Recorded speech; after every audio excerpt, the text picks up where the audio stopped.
Welcome back to Fox News Rising. 6:22 is the time on this 31st day of July. Hope you're having a good morning. With the recession, more folks are trying to find a job or hang on to the ones they have. But you can still feel like you're just spinning your wheels on the job. So how do you move up the corporate ladder? Our resident, I guess you're our resident corporate leader, motivator. What would you title yourself? Oh, now you're tricking me. I don't know. Human capital expert would be a great place. All right. Well, our resident guy, Brian Parsley, CEO of WeSkill, has the answers. Good morning, Brian. So let's start with the beginning. All right, I'm ready, Mark. Big question. Here we go. How does someone move up the corporate ladder during a recession? Well, I think that's a great question. I think the answer would be the old-fashioned way. You work harder. For the last 10 years, people just showed up to work every day and they got promoted. And guess what? Those days are over. You got to be different. You got to do things that are outside what people normally think you should do. Let me think here. Here's a great example. I went to a restaurant called The Palm, and there's a guy there named Joey, and I walked in with my 4-year-old, and I said, "Do you have a kids menu?" He said, "No, we don't." "What does she like to eat?" I said, "Chicken fingers." He goes, "Then consider it done. We'll get you chicken fingers." I mean, to me, that's going beyond what you're expected to do. You don't normally get chicken fingers at No. The Palm. No. So you're going to go back there. Of course. Are you going to ask for Joey? Yes. Of course. The big question is, why are you taking your 4-year-old to The Palm? All right, here's something else. All right, how about if someone says, "I'm not allowed to make promises to customers"?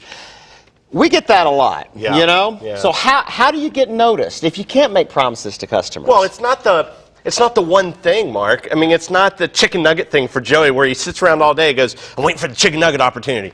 Yeah. It's a bunch of little things that you do over a long period of time. So it's not one action. It's a bunch of small actions. And great leaders are always looking for fantastic employees that are willing to go on beyond the normal call of duty. So it's the willingness to try, not necessarily the act of doing something or promising something. All right, and see here, let's take that another direction. If it's the act of actually doing, not trying, right? Well, it's the willingness to want to try, but the act of actually doing small things. It doesn't have to be a huge commitment or promise that you're making, but what it has to be is the willingness to say, I want to open the door for you. I want to be able to share an idea with you. I want to make sure that you're taken care of. All right, here's the last one. Do you recommend any books for someone who wants to better themselves at work? Any books out there? I know there's a ton of self-help books. Absolutely. One of the greatest books I think I've read recently is Seth Godin. It's called Free Prize Inside.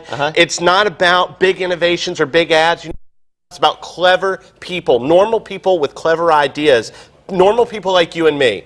Well, maybe not both of us normal, but you know what I'm saying. Wow, he's got a zinger this morning. Brian Parsley, he's becoming a star, and we found him here first, here on Fox News Rising. Come back and see us next month. I'll see you. All right, brother. Thank you, Brian. We got to go to the forecast on the 4s.